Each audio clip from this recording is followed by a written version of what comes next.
의사의 의무와 범죄, 그 아슬아슬한 경계선은 과연 어디일까요?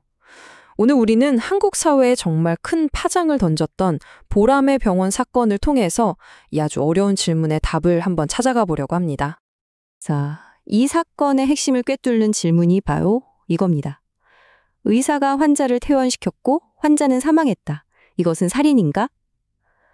어때요? 단순해 보이나요? 하지만 이 질문 하나가요. 당시 한국의 법정과 의료계 전체를 그야말로 뒤흔들어 놨습니다. 그럼 이 모든 딜레마가 어디서부터 시작됐는지 그 실제 사건 속으로 한번 들어가 보죠. 도대체 보람의 병원에서는 무슨 일이 있었던 걸까요? 상황은 이렇습니다. 한 환자가 머리를 심하게 다쳐서 수술을 받고 중환자실에 있었어요. 인공호흡기 없이는 숨도 쉴 수 없는 상태였죠. 다행히 상태가 조금씩 나아지고는 있었지만 여전히 위독한 상황이었습니다. 그런데 여기서 문제가 생깁니다. 환자의 아내가 경제적인 어려움을 들면서 계속 퇴원을 시켜달라고 요구한 거죠. 의료진 입장에선 정말 답답했을 겁니다. 지금 퇴원시키면 바로 사망할 게 뻔한데 필사적으로 말렸지만 아내의 요구는 멈추질 않았습니다. 믿기지 않겠지만 이 모든 일이 정말 순식간에 벌어졌습니다. 환자에게 희망이 보이기 시작한 순간부터 죽음에 이르기까지 채 48시간도 걸리지 않았다는 거죠. 그런데 말이죠. 이 사건을 더 복잡하게 만든 게 바로 아내의 한마디였습니다. 그녀가 뭐라고 했냐면 살아남아서 가족들에게 계속 쥐이 되느니 차라리 죽는 게 낫겠다고 했다는 거예요. 이건 단순히 돈 문제가 아니었던 거죠. 훨씬 더 무겁고 복잡한 윤리적 딜레마를 우리 사회에 던진 겁니다. 이렇게 정말 누구의 편을 들기도 어려운 상황에서 법원이 아주 흥미로운 법적 개념을 하나 꺼내듭니다. 바로 의무의 충돌이라는 건데요. 의무의 충돌이라 말이 좀 어렵죠? 말 그대로 해야 할 의무가 두 개인데 이 두 개가 서로 꽝 하고 부딪히는 상황을 말하는 겁니다.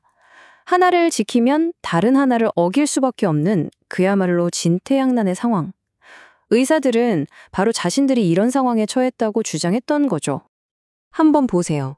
한쪽에는 의사로서 환자의 생명을 구해야 한다는 정말 절대적인 의무가 있었고요. 다른 한쪽에는 치료비 감당이 어렵다며 제발 퇴원시켜 달라는 보호자의 끊임없는 요구가 있었습니다. 이건 피할 수가 없는 충돌이었던 거죠. 자, 그럼 이런 상황에서 도대체 어떤 의무가 우선해야 할까요? 그리고 하나의 의무를 지키지 못하면 그게 바로 범죄가 되는 걸까요? 이제 대법원이 이 아주 어려운 질문에 대한 답을 내놔야 했습니다. 자, 그렇다면 법원은 과연 이 복잡하게 얽힌 사건에 대해서 어떤 판결을 내렸을지 한번 보시죠. 검찰은 의사들을 살인죄의 공범으로 기소했습니다. 살인자라는 거죠. 하지만 법원의 판단은 검찰의 주장보다 훨씬 더 깊고 복잡한 논리를 담고 있었습니다. 법원은 크게 세 가지를 따졌습니다. 첫째, 고의가 있었느냐? 여기서 말하는 고의는 미필적 고의라는 건데요.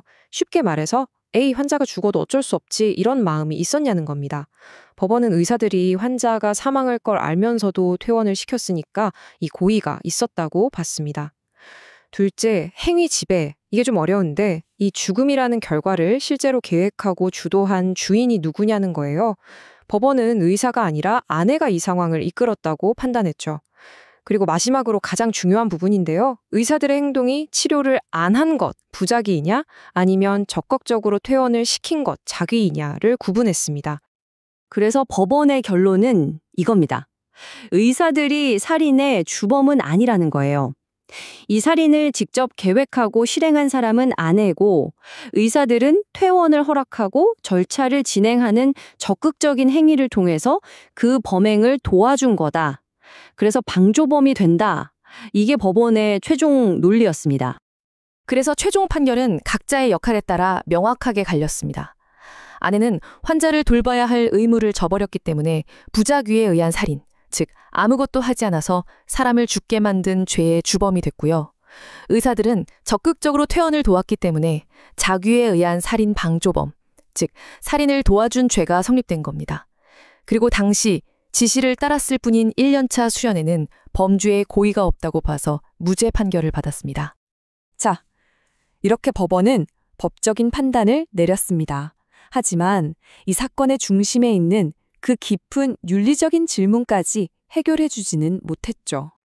결국 법은 아주 명쾌한 답을 내놓은 것처럼 보이지만 의사의 양심과 환자의 권리가 충돌하는 이 근본적인 딜레마는 여전히 우리 사회에 무거운 숙제로 남아있는 겁니다. 법의 잣대로도 다 해결할 수 없는 영역이 있다는 걸 보여준 거죠.